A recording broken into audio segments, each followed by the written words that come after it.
حمد والصلاۃ والسلام اصول فارسی درس نمبر 51۔ آج ہم جملہ معترضہ اور جملہ بیانیہ کی بحث پڑھیں گے۔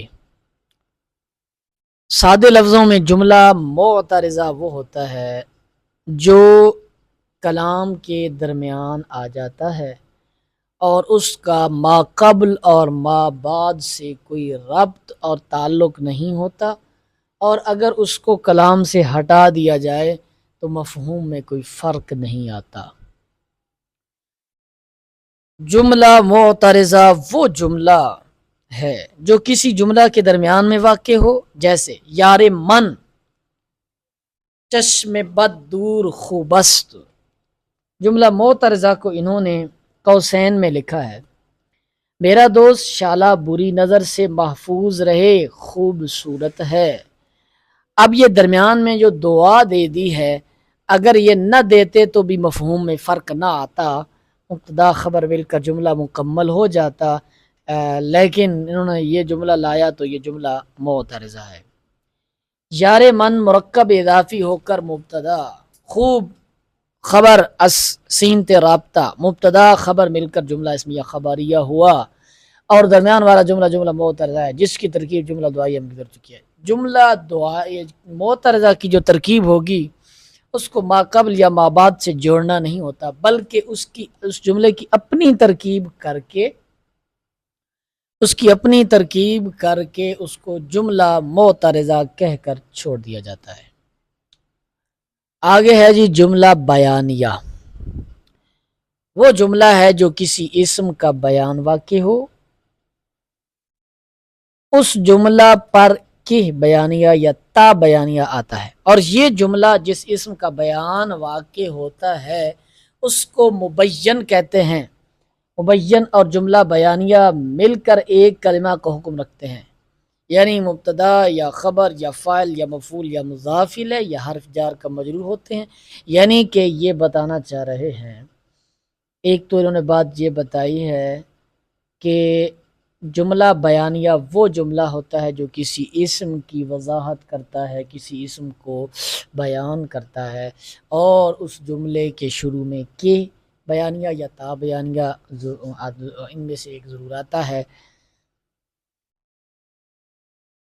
جس اسم کے متعلق بیان کیا جاتا ہے اس کو مبین کہتے ہیں، اور جو بیان کیا جاتا ہے اس کو جملہ بیانیہ کہتے ہیں۔ اب بات یہ کہہ رہے ہیں آخر میں، بہت پتے کی بات، کہ جملہ بیانیہ اور مبین مل کر ایک چیز بنتے ہیں، یا وہ مبتدا بنیں گے یا خبر یا فاعل یا مفعول یا ان میں سے کوئی بھی بنے، لیکن یہ ایک چیز کا حکم رکھتے ہیں۔ پھر جملہ بیانیہ کی دو قسمیں ہیں، مبین کی ذات کا بیان، مبین کے تعلق دار کا بیان۔ یعنی کہ جو وضاحت کی جا رہی ہے، بیان کیا جا رہا ہے، کبھی تو وہ مبین کی ذات کا بیان ہوگا، کبھی اس مبین کی ذات سے تعلق رکھنے والے کا بیان ہوگا۔ پہلی قسم مبین کی ذات کا بیان۔ جب مبین کی ذات کا بیان ہو تو جملہ بیانیہ سے مبتدا کو حذف کرنا بہتر ہے، جیسے کجا رفت، یارے کے جانے منست۔ اب یہ جملہ استفہامیہ ہے، کہاں گیا وہ یار جو میری جان ہے۔ اس میں بتانا کیا چاہ رہے ہیں، سمجھانا کیا چاہ رہے ہیں کہ جب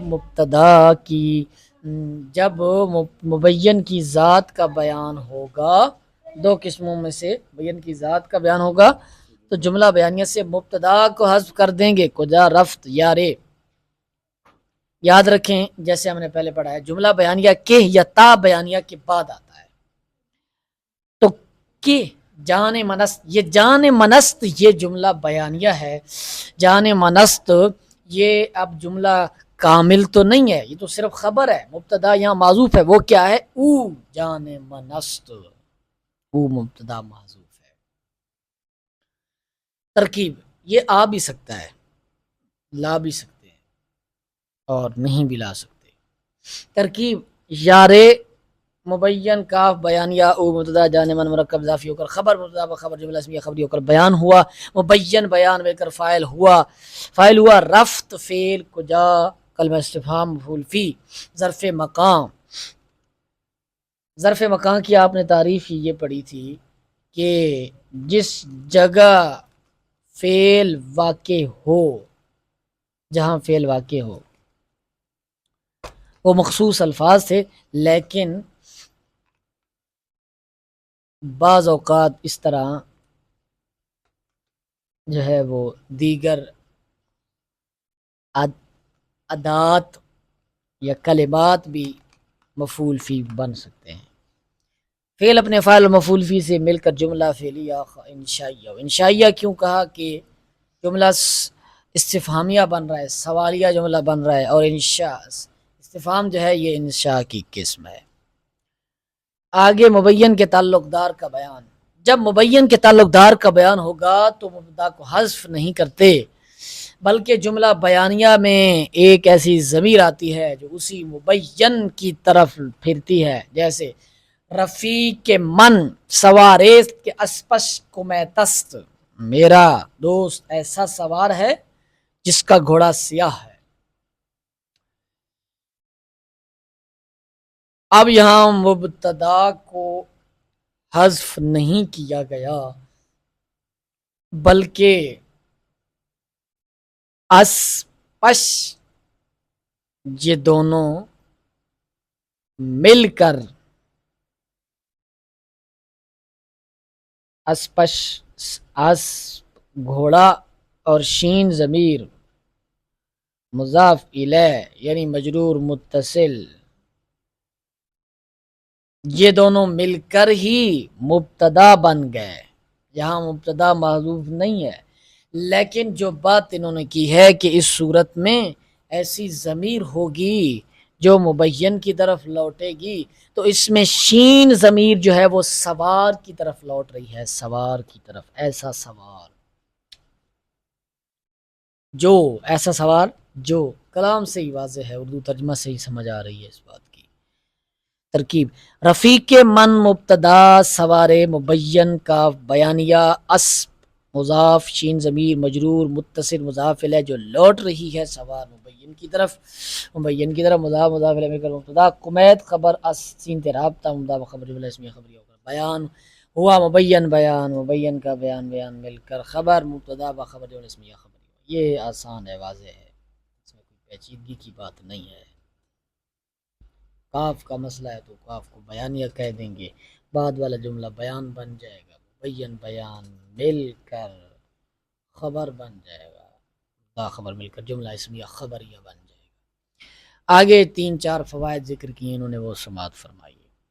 کبھی مبین محذوف ہوتا ہے، جیسے گفتم کے گلے بچینم از باغ، میں نے کہا یہ کہ پھول میں چنوں باغ سے، اصل میں ہے گفتم این کے گلے بچینم از باغ، یہاں این مبین محذوف ہے،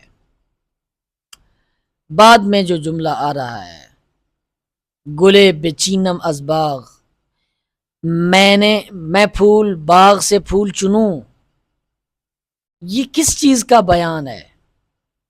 وہ لفظ تو نہیں ہے، گفتم این کے، یہ این جو ہے، یہ این میں نے کہا یہ، اس یہ کی وضاحت یہ اگلا جملہ کر رہا ہے، یہی بتانا چاہ رہے ہیں، یہی فائدہ بتا رہے ہیں ہمیں کہ کبھی مبین محذوف بھی ہو جاتا ہے۔ فائدہ نمبر 2، جملہ بیانیہ جملہ اسمیہ بھی ہوتا ہے اور جملہ فعلیہ بھی ہوتا ہے۔ جملہ فعلیہ کی مثال پیچھے گزر گئی ہے، جملہ اسمیہ کی مثال شنیدم کہ زید مرد داناست، میں نے سنا یہ کہ زید دانا مرد ہے۔ اب زید مرد داناست یہ جملہ اسمیہ ہے، آپ جانتے ہیں۔ آخری فائدہ، کبھی جملہ بیانیہ کے شروع سے کہ بیانیہ محذوف ہوتا ہے، جیسے شنیدم زید مرد داناست، اصل میں ہے شنیدم کہ زید مرد داناست۔ بس یہی 3 فوائد بتانا چاہ رہے تھے جو واضح ہیں۔ یہ کتاب بہت آسان ہے، صرف جو ہے نا وہ نصاب کو کامل کرنے کے لیے، تمامیت کے لیے ہم اس کو پڑھ رہے ہیں۔ اور اجرا کے لیے، اشکالات کی دوری کے لیے اس کو پڑھ رہے ہیں۔ تو یہ تھا آج کا درس۔ اس کے بعد مشق ہے، اس کو آپ کیجئے، حسب ترتیب مشق ہے، اردو بنائیں، فارسی بنائیں، اور چند سوالات جو آپ پڑھ چکے ہیں پیچھے۔ ھذا ھو المرام۔